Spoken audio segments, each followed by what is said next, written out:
Hi friends, welcome to Nisha Rose kitchen. ഇന്ന് നമുക്ക് ഇതുപോലെ നല്ല ടേസ്റ്റിയും കഴിക്കാൻ നല്ല സ്വീറ്റുമായിട്ടുള്ള കുട്ടികൾക്കൊക്കെ നല്ല ഇഷ്ടപ്പെടുന്ന ബ്രെഡ് കൊണ്ടുള്ള രസ്മല എങ്ങനെയാണ് തയ്യാറാക്കാൻ നോക്കാം. വളരെ എളുപ്പത്തിൽ നമുക്ക് തയ്യാറാക്കാൻ പറ്റുന്ന ഒരു റെസിപ്പിയാണ്. കുട്ടികൾക്കൊക്കെ നമുക്ക് ഈസി ആയിട്ട് തയ്യാറാക്കാം. മാത്രമല്ല അവർക്ക് ഹെൽത്തിയുമാണ്. പാലും ഡ്രൈ ഫ്രൂട്ട്സും ഒക്കെ ഉള്ളത് കൊണ്ട് ഹെൽത്തി ആയിട്ട് നമുക്ക് വീട്ടിൽ കുട്ടികൾക്ക് തയ്യാറാക്കി കൊടുക്കാൻ പറ്റുന്ന നല്ലൊരു സ്വീറ്റ് ആയിട്ടുള്ള ഒരു റെസിപ്പിയാണ് ഈ ബ്രെഡ് കൊണ്ടുള്ള രസ്മല. അപ്പൊ എങ്ങനെയാണ് നമുക്ക് ഈ രസ്മല തയ്യാറാക്കിയെടുക്കുന്നത് നോക്കാം. ഞാനിവിടെ 1/2 ലിറ്റർ പാൽ എടുത്തു വെച്ചിട്ടുണ്ട്. പിന്നെ കുറച്ച് ഡ്രൈ ഫ്രൂട്ട്സ് എടുത്തിട്ടുണ്ട്. ഇത് കാഷ്നട്ടും പിസ്തയും ബദാമും കൂടെ ചെറുതായിട്ട് കട്ട് ചെയ്തെടുത്ത് വെച്ചിരിക്കുന്നതാണ്. പിന്നെ ഷുഗർ എടുത്തിട്ടുണ്ട്, 2 ഏലക്കായ എടുത്തിട്ടുണ്ട്, ബ്രെഡ് എടുത്തിട്ടുണ്ട്. പിന്നെ നമുക്ക് പാല് 2 ടേബിൾ സ്പൂൺ പാലില് കുറച്ച് ഫുഡ് കളർ ചേർത്ത് ആഡ് ചെയ്ത് വെച്ചേക്കുന്നതാണിത്. കളറിന് വേണ്ടി, രസ്മലയ്ക്ക് ഒരു നല്ല കളർ ഉണ്ടല്ലോ, അതിനുവേണ്ടി ഞാനിത് ചെയ്ത് വെച്ചേക്കുന്നതാണ്. നിങ്ങൾക്ക് ഫുഡ് കളറിന് പകരം കുങ്കുമപ്പൂ ചേർത്ത് ഇങ്ങനെ തയ്യാറാക്കി എടുക്കാവുന്നതാണ്. അപ്പൊ നമുക്ക് എങ്ങനെയാണ് ഈ ടേസ്റ്റി ആയിട്ടുള്ള ബ്രെഡ് രസ്മല തയ്യാറാക്കുന്നത് നോക്കാം. ഞാനിപ്പോ സ്റ്റൗ ഓണാക്കി പാൽ തിളപ്പിക്കാൻ വെച്ചിട്ടുണ്ട്. ഈ പാലൊന്ന് തിളച്ച് വരുന്നവർ നമുക്കൊന്ന് വെയിറ്റ് ചെയ്യാം.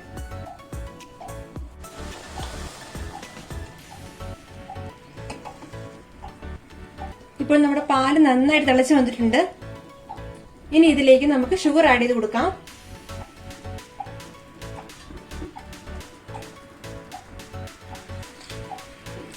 ഞാനിവിടെ ഒരു 4 ടേബിൾ സ്പൂൺ ഷുഗർ ഇട്ട് കൊടുക്കുന്നുണ്ട്. ഇത് നല്ല സ്വീറ്റ് ഉള്ള റെസിപ്പിയാണെന്ന് നമുക്കറിയാമല്ലോ. അപ്പം സ്വീറ്റ് നല്ല എടുത്ത് നിൽക്കണം. അപ്പം ഞാനൊരു 4 ടേബിൾ സ്പൂൺ ഷുഗർ ഇട്ട് കൊടുക്കുന്നുണ്ട്. നിങ്ങൾക്ക് ഇഷ്ടമുള്ള പോലെ ഷുഗർ ഇടാവുന്നതാണ്. ഇതിൽ നിന്നും കുറവോ കൂടുതലോ ഒക്കെ ഇടാവുന്നതാണ്. എന്നിട്ട് നമുക്ക് നന്നായിട്ടൊന്ന് മിക്സ് ചെയ്ത് കൊടുക്കാം. ഈ പാല് നമുക്കൊന്ന് വറ്റിച്ചെടുക്കണം. അപ്പം നമുക്ക് ഈ ഷുഗർ ഇട്ട് ഇത് നന്നായിട്ട് മിക്സ് ചെയ്ത് കൊടുത്തോണ്ടിരിക്കാം. ഇനി ഇതിലേക്ക് നമുക്ക് ആദ്യം തന്നെ പ്രിപ്പയർ ചെയ്ത് വെച്ചിരിക്കുന്ന ഈ ഫുഡ് കളർ ചേർത്ത് കൊടുക്കാം. ഈ ഫുഡ് കളറിന്റെ ഈ മിക്സ് ഒന്ന് ചേർത്ത് കൊടുക്കാം. എന്നിട്ട് നമുക്ക് നന്നായിട്ടൊന്ന് മിക്സ് ചെയ്ത് കൊടുക്കാം.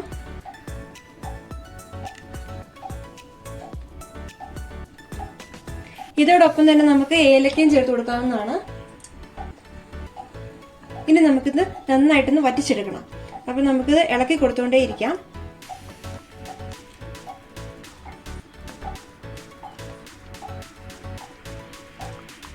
ഈ പാല് നന്നായിട്ടൊന്ന് കുറുകി വരണം. അപ്പൊ നമുക്ക് ഇതുപോലെ ഒന്ന് മിക്സ് ചെയ്ത് നന്നായിട്ടൊന്ന് ഇളക്കി കൊടുത്തോണ്ടിരിക്കാം. ഇനി ഇതിലേക്ക് നമ്മൾ എടുത്തു വെച്ചിരിക്കുന്ന ഡ്രൈ ഫ്രൂട്ട്സ് ചേർത്ത് കൊടുക്കാം. കുറച്ച് ഡ്രൈ ഫ്രൂട്ട്സ് നമുക്ക് ഇപ്പൊ ചേർത്ത് കൊടുക്കാം. ബാക്കി നമുക്ക് നമ്മുടെ രസ്മലായി റെഡി ആകുമ്പോൾ ഡെക്കറേറ്റ് ചെയ്യാൻ വേണ്ടി യൂസ് ചെയ്യാം. അപ്പൊ ഇതിൽ നമുക്ക് കുറച്ചിപ്പം ചേർത്ത് കൊടുക്കാം. എന്നിട്ട് നന്നായിട്ട് മിക്സ് ചെയ്യാം. പാല് നല്ല കുറുകി വരണം. അതുവരെ നമ്മൾ നന്നായിട്ട് ഇതുപോലെ മിക്സ് ചെയ്തുകൊണ്ടേ ഇരിക്കണം. കണ്ടോ, പാലിപ്പം കുറച്ച് കട്ടിയായിട്ട് തുടങ്ങിയിട്ടുണ്ട്. ഇനി നമുക്ക് കുറച്ചും കൂടെ കട്ടിയായി വരണം. അതിനായിട്ട് നമുക്ക് വെയിറ്റ് ചെയ്യാം. നന്നായിട്ട് നമ്മൾ മിക്സ് ചെയ്ത് കൊടുത്തോണ്ടേ ഇരിക്കണം. നമ്മൾ ഇങ്ങനെ നോക്കുമ്പോൾ അറിയാൻ പറ്റും അതിന്റെ കട്ടിയാവുന്ന പാല്. കണ്ടോ, കുറച്ചും കൂടെ ഒന്ന് കട്ടിയാവാൻ വേണ്ടി നമുക്ക് നന്നായിട്ട് മിക്സ് ചെയ്ത് കൊടുക്കാം.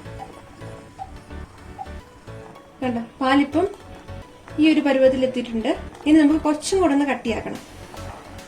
ഈ പാല് ഇച്ചിരി കട്ടിയാക്കി എടുക്കുന്ന ഒരു പ്രോസസ്സാണ്. ഇച്ചിരി ഒരു ബുദ്ധിമുട്ടുള്ളൊരു പ്രോസസ്സ്. അല്ലെങ്കിൽ നമുക്ക് വളരെ ഈസി ആയിട്ട് പ്രിപ്പയർ ചെയ്യാൻ പറ്റുന്ന ഒരു റെസിപ്പിയാണിത്. ഈ പാലൊന്ന് കുറുക്കിയെടുക്കുന്ന ഒരു അല്പസമയം മാത്രമേ നമുക്ക് ഈ റെസിപ്പിക്ക് ആവശ്യമുള്ളൂ. അപ്പൊ നമുക്ക് നന്നായി കുറച്ചും കൂടെ ഒന്ന് കുറുകാൻ വേണ്ടി ഒന്ന് വെയിറ്റ് ചെയ്യാം.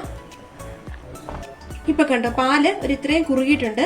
ഇത് മതി. നമുക്കിനി സ്റ്റൗ ഓഫ് ചെയ്യാം. ഇനി നമുക്ക് ഈ പാല് ഒന്ന് ചൂട് പോയതിനു ശേഷം ഫ്രിഡ്ജിൽ വെച്ച് നമുക്ക് 1/2 മണിക്കൂർ തണുപ്പിച്ചെടുക്കണം. അപ്പൊ നമുക്ക് ചൂട് പോയതിനു ശേഷം ഫ്രിഡ്ജിൽ വെച്ച് 1/2 മണിക്കൂർ തണുപ്പിച്ചെടുക്കാം. ഇപ്പോൾ നമ്മൾ തണുപ്പിക്കാൻ വെച്ച പാല് നന്നായിട്ട് തണുത്ത് വന്നിട്ടുണ്ട്. കണ്ടോ, ഇതാണ് ഇതിന്റെ ഒരു കൺസിസ്റ്റൻസി. നമ്മൾ രസ്മലായി തയ്യാറാക്കുമ്പോൾ ഇതാണ് പാലിന്റെ ഒരു കൺസിസ്റ്റൻസി. ഇതുപോലെ വേണം നമ്മൾ റെഡിയാക്കി എടുക്കാൻ. ഇനി നമുക്കിത് മാറ്റി വെക്കാം.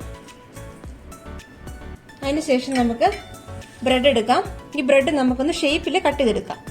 ഇനി നമുക്ക് ഓരോരോ ബ്രെഡ് പീസ് എടുത്തിട്ട് ഇതുപോലത്തെ ഒരു റൗണ്ട് ഉള്ള ഒരു പാത്രം എടുത്തതിന് ശേഷം നമുക്ക് ഇതുപോലൊന്ന് റൗണ്ട് ആയിട്ടൊന്ന് കട്ട് ചെയ്തെടുക്കാം. നിങ്ങൾക്ക് ഇഷ്ടമുള്ള ഷേപ്പിൽ കട്ട് ചെയ്തെടുക്കാവുന്നതാണ്. ഞാനിവിടെ റൗണ്ട് ആയിട്ടാണ് കട്ട് ചെയ്തെടുക്കുന്നത്.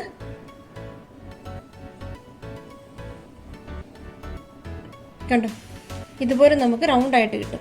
ഇനി നമുക്ക് സെറ്റ് ചെയ്യാൻ വെച്ചേക്കുന്ന പാത്രത്തിലേക്ക് ഓരോന്നായിട്ട് മാറ്റി വയ്ക്കാം.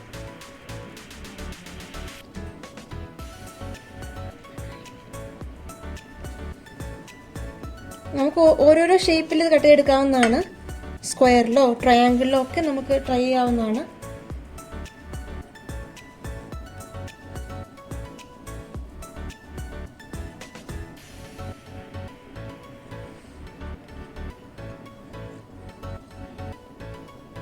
നിങ്ങൾക്ക് ഏത് ടൈപ്പ് ബ്രെഡ് വേണമെങ്കിലും യൂസ് ചെയ്യാം. മിൽക്ക് ബ്രെഡോ സാദാ ബ്രെഡോ ബ്രൗൺ ബ്രെഡോ ഒക്കെ നമുക്ക് യൂസ് ചെയ്യാവുന്നതാണ്. ഞാനിവിടെ യൂസ് ചെയ്തേക്കുന്നത് മിൽക്ക് ബ്രെഡാണ്.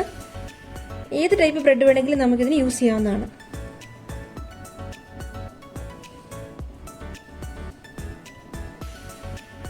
ഇപ്പോൾ ഞാൻ 4 പീസ് ബ്രെഡും ഇതുപോലെ റൗണ്ട് ആക്കി റെഡിയാക്കി എടുത്തിട്ടുണ്ട്. ഇനി നമുക്ക് രസ്മലൈ റെഡിയാക്കി എടുക്കാം. അതിനായിട്ട് നമ്മൾ കട്ട് ചെയ്ത് ഷേപ്പ് ആക്കി വെച്ചിരിക്കുന്ന ഈ ബ്രെഡ് പീസിന്റെ മേളിലേക്ക് നമ്മൾ തണുപ്പിച്ച് വെച്ചിരിക്കുന്ന പാല് ഒഴിച്ചു കൊടുക്കാം. നമ്മുടെ വീട്ടിലിപ്പോൾ ഗസ്റ്റ് വരുമ്പോഴോ അല്ലെങ്കിൽ ഒരു ചെറിയ പാർട്ടി, ബർത്ത്ഡേ പാർട്ടിയോ അല്ലെങ്കിൽ ഒരു ഗെറ്റ് ടുഗെദറോ ഒക്കെ നടത്തുമ്പോൾ നമുക്ക് ഈസി ആയിട്ട് എന്നാൽ ടേസ്റ്റി ആയിട്ട് പ്രിപ്പയർ ചെയ്ത് കൊടുക്കാവുന്ന ഒരു നല്ലൊരു ഡിഷാണ് ഈ രസ്മലൈ. ബ്രെഡ് കൊണ്ടുള്ള രസ്മലൈ നല്ല ടേസ്റ്റാണ്, എന്നാൽ എല്ലാം എളുപ്പപ്പണിയുമാണ്. അപ്പോൾ എല്ലാവരും ഒന്ന് ട്രൈ ചെയ്ത് നോക്കണം ഈ ഒരു രീതിയിൽ. ഇനി നമ്മൾ മാറ്റി വെച്ചിരുന്ന ആ ഡ്രൈ ഫ്രൂട്ട്സും കൂടെ ജസ്റ്റ് ഒന്ന് ഡെക്കറേറ്റ് ചെയ്യാൻ വേണ്ടി ഇട്ട് കൊടുക്കാം.